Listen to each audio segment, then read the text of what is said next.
আসসালামু আলাইকুম ওয়া রাহমাতুল্লাহি ওয়া বারাকাতুহু। বৃষ্টির সময় আমাদের কিছু করণীয় রয়েছে, কিছু করণীয় সুন্নাহ বা আদব রয়েছে।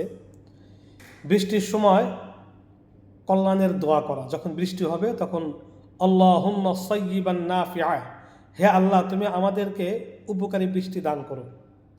যদি বৃষ্টি ওই এলাকাতে বেশি হয় তাহলে আল্লাহ বৃষ্টি আমাদের এলাকাতে প্রয়োজন নাই, অন্য এলাকাতে আপনি বৃষ্টি দান করেন, উপকারী বৃষ্টি দান করেন। 2 নম্বর, বৃষ্টির পানি বরকতের জন্য গায়ে লাগানো সুন্নত। মহানবী সাল্লাল্লাহু আলাইহি ওয়াসাল্লাম জামা উঁচু করে বৃষ্টির পানি শরীরে বা গায়ে লাগিয়েছিলেন।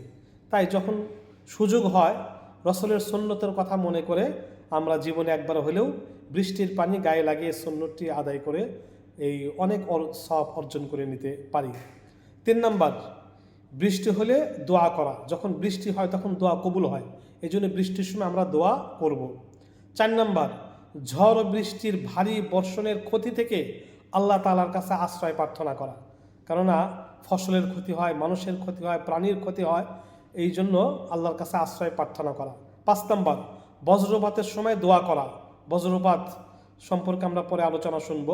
বজ্রপাতের সময় সুবহানাল্লাহি ওয়া বিহামদি এই দোয়াটি পাঠ করা, অথবা আল্লাহুম্মা লা তাকতুলনা বিগযাবিক ওয়া লা তুহলিকনা বিআযাবিক, আল্লাহ তুমি তোমার এই আযাব গজব দ্বারা আমাকে ধ্বংস করো না, তুমি আযাব দ্বারা আমাদেরকে হালাক করে দিও না, ধ্বংস করে দিও না, দোয়াটা পাঠ করা।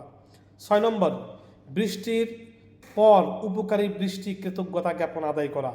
বজ্রপাতের থেকে আল্লাহ পাক রক্ষা করেছেন, এই জন্য শুকরিয়া জ্ঞাপন করা।